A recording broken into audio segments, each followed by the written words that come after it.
मित्रांनो, कृषीतंत्र पदविका प्रथम वर्षासाठी असलेल्या कृषी मूलतत्वे या विषयाची मार्च 2025 मध्ये झालेल्या प्रश्नपत्रिकेचं विश्लेषण आपण या व्हिडिओमध्ये करणार आहोत. त्याचबरोबर आपण प्रथम वर्ष आणि द्वितीय वर्ष या साठी असलेल्या सर्वच विषयांच्या प्रश्नपत्रिकांचं विश्लेषण या ठिकाणी करणार आहोत 2024-2025. ओके. त्यापूर्वी पुढील अपडेटसाठी चॅनलला सबस्क्राईब करून ठेवा. तसेच जास्तीत जास्त विद्यार्थ्यांपर्यंत हा व्हिडिओ शेअर करा. चला तर मग जास्त वेळ न घेता सुरू करूयात व्हिडिओ. तर या ठिकाणी बघा मित्रांनो, वसंतराव नाईक मराठवाडा कृषी विद्यापीठ परभणी अंतर्गत कृषीतंत्र पदविका अभ्यासक्रमासाठी मार्च 2025 मध्ये झालेली कृषी मूलतत्वे या विषयाची प्रश्नपत्रिका आपण या ठिकाणी त्या प्रश्नपत्रिकेचं विश्लेषण हे करणार आहोत. मित्रांनो, या विषयासाठी एकूण 100 गुण असतात आणि 3 तास वेळ असतो. आता या ठिकाणी टीप आहे की अ विभागातील 6 पैकी कोणतेही 5 प्रश्न सोडवा. ब विभागातील सर्व प्रश्न अनिवार्य आहेत आणि आवश्यक त्या ठिकाणी आकृत्या करा. तर आता या ठिकाणी बघा, अ आणि ब असे 2 विभाग आहेत.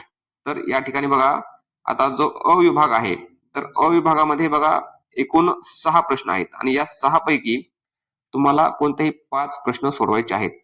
याचा अर्थ असा की बघा, या ठिकाणी जे 6 प्रश्न आहेत आणि प्रत्येक प्रश्नामध्ये अ आणि ब अशा प्रकारचे ऑप्शन आहेत आणि प्रत्येक मुख्य प्रश्नाला एकूण 16 गुण आणि त्याच्यामध्ये जे काही उपप्रश्न आहेत त्यासाठी 8 गुण प्रत्येक प्रश्नाला आहेत.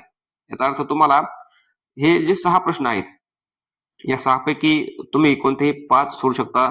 तुम्ही समजा पहिला नाही सोडला, 2, 3, 4, 5, 6 सोडू शकता. ओके. परंतु तुम्ही समजा पहिल्या प्रश्नापासून 5 प्रश्न सोडवले आणि 5व्या मधील अ सोडवलं आणि 6व्या प्रश्नामधील अ हा प्रश्न सोडवला, तर तुमचा यामध्ये एकतर 5वा प्रश्न चेक केला जाईल किंवा 6वा प्रश्न चेक केला जाईल. दोन्ही प्रश्न पैकी एक प्रश्नाचे गुण हे गृहीत धरले जाणार नाहीत. त्यामुळे प्रश्न जो निवडला आहे त्यामधील अ आणि ब सोडवणं अनिवार्य आहे. ओके. आणि यामध्ये नंतर जो ब सेक्शन आहे, ब सेक्शन मधील सर्व प्रश्न तुम्हाला अनिवार्य आहेत. यामध्ये ऑब्जेक्टिव्ह आहेत 20 मार्क्ससाठी आणि या ठिकाणी बाकी तुम्हाला दीर्घ प्रश्न हे आहेत. एक प्रश्न 8 मार्कला. ओके. असे 80 मार्क्ससाठी. ओके. 100 मार्क्सची पेपर असणार आहे. मित्रांनो, या प्रश्नपत्रिकेचं अगदी डिटेलमध्ये विश्लेषण आपण या ठिकाणी करणार आहोतच. पूर्ण उत्तरपत्रिका कशा प्रकारे लिहावी हे आपण या ठिकाणी बघणार आहोतच. तत्पूर्वी या व्हिडिओमध्ये आपण फक्त थोडक्यात या प्रश्नपत्रिकेविषयी विश्लेषण करणार आहोत. नेमकी प्रश्नपत्रिकाविषयी उत्तरपत्रिकेमध्ये काय लिहायचं. ओके. आता या ठिकाणी बघा, जो प्रश्न पहिला आहे यामध्ये जमिनीचे भौतिक व रासायनिक गुणधर्माविषयी सविस्तर लिहा. आता बघा, याला 8 मार्क्स आहेत. यामध्ये जमिनीचे जे भौतिक गुणधर्म आहेत, जसे की जमिनीची रचना, जमिनीची घडण, जमिनीचा रंग, जमिनीचे तापमान, जे काही वेगवेगळे घटक आहेत आणि रासायनिक गुणधर्म. ओके.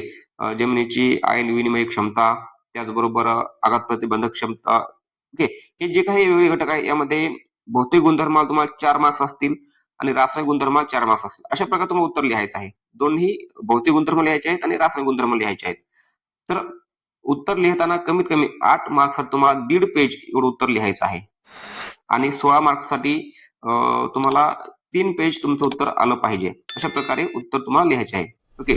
एक पेज म्हणजे वन साइड आपण एक पेज म्हणूयात. ओके. असे तुम्हाला 3 पेज उत्तर आलं पाहिजे 16 मार्क्ससाठी. त्यावेळेस तुम्हाला आउट ऑफ मार्क्स त्या ठिकाणी मिळून जातात. आता या ठिकाणी दुसरा प्रश्न आहे, माती परीक्षणाचं महत्व काय आहे आणि माती परीक्षणाचे उद्देश काय आहेत.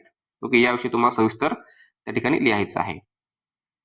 यानंतर प्रश्न दुसरा, कोरडवाहू शेतीच्या व्यवस्थापनाविषयी सविस्तर लिहायचं आहे. कोरडवाहू शेती व्यवस्थापन म्हणजे काय आणि कोरडवाहू शेती व्यवस्थापन कसं करावं याविषयी डिटेल तुम्हाला तिथं लिहायचं आहे. नंतर जमिनीतील पाण्याचा प्रवेश व हालचाल याविषयी तुम्हाला विशद करायचा आहे. म्हणजे अगोदर जमिनीतील पाण्याचा प्रवेश म्हणजे काय आणि हालचाल म्हणजे काय याची व्याख्या लिहा अगोदर आणि त्याविषयी नंतर काही एक्सप्लेन करा. नंतर तिसरा प्रश्न आहे, शाश्वत शेतीविषयी सविस्तर माहिती लिहा. आता या ठिकाणी शाश्वत शेती म्हणजे काय त्याची व्याख्या लिहा. त्याच्यामध्ये कोणकोणत्या मुद्द्यांचा समावेश होतो ते एक्सप्लेन करा. सूक्ष्म अन्नद्रव्ये. ओके. बघा, या ठिकाणी विविध प्रकारचे 17 अन्नद्रव्ये वनस्पतीच्या वाढीसाठी आवश्यक असतात. यापैकी सूक्ष्म अन्नद्रव्ये कोणते आहेत. ओके.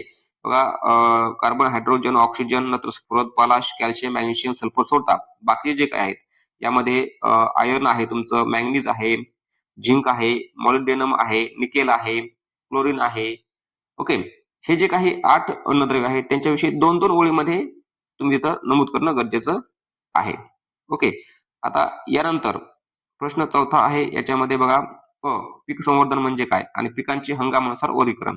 ओके, आपले जे काही मुख्य हंगाम आहेत त्याचबरोबर याच्यामध्ये दुसरे उपहंगाम आहेत याविषयी थोडं तुम्हाला त्या ठिकाणी माहिती लिहायची आहे. ओके, अगोदर पीक संवर्धनाची व्याख्या लिहायची आहे. नंतर जमिनीतील मुख्य अन्नद्रव्यांची कार्य व कमतरतेची लक्षणे लिहा. आता जमिनीतील मुख्य अन्नद्रव्य कोणती तर कार्बन, हायड्रोजन, ऑक्सिजन, नत्र, स्फुरद, पॉलाश यांचं कार्य आणि त्यांची कमतरतेची लक्षणे. ओके, थोडक्यात तुम्हाला लिहायचं आहे. ओके, त्यानंतर प्रश्न 5वा आहे जमिनीच्या सुपीकतेवर परिणाम करणाऱ्या घटकाविषयी सविस्तर लिहा. ओके, जमिनीची सुपीकता कशामुळे बिघडते, जमिनीच्या सुपीकतेवर कोणते घटक परिणाम करतात याविषयी लिहायचं आहे.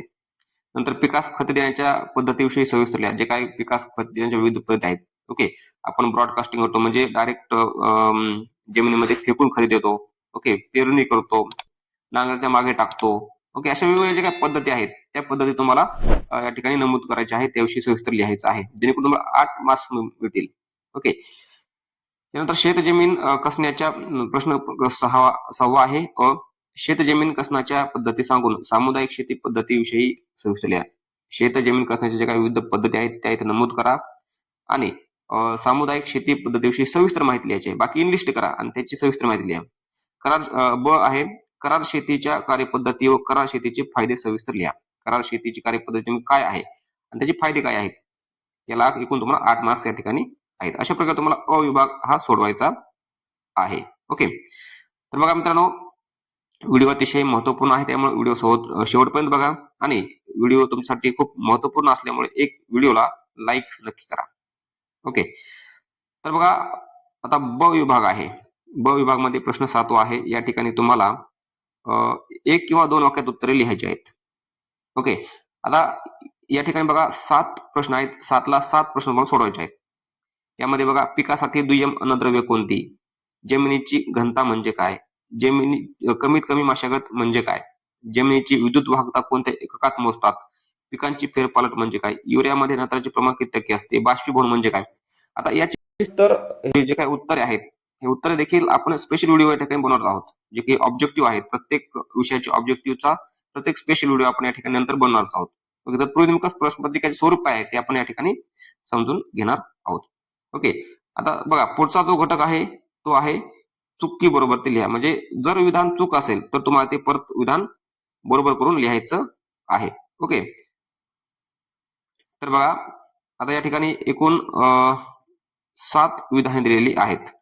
ओके, 7 पैकी 7 तुम्हाला सोडवायची आहेत. यामध्ये बघा नत्र हे दुय्यम अन्नद्रव्य आहे. चूक आहे की बरोबर आहे ते ओळखा आणि चूक असेल तर बरोबर करून लिहा.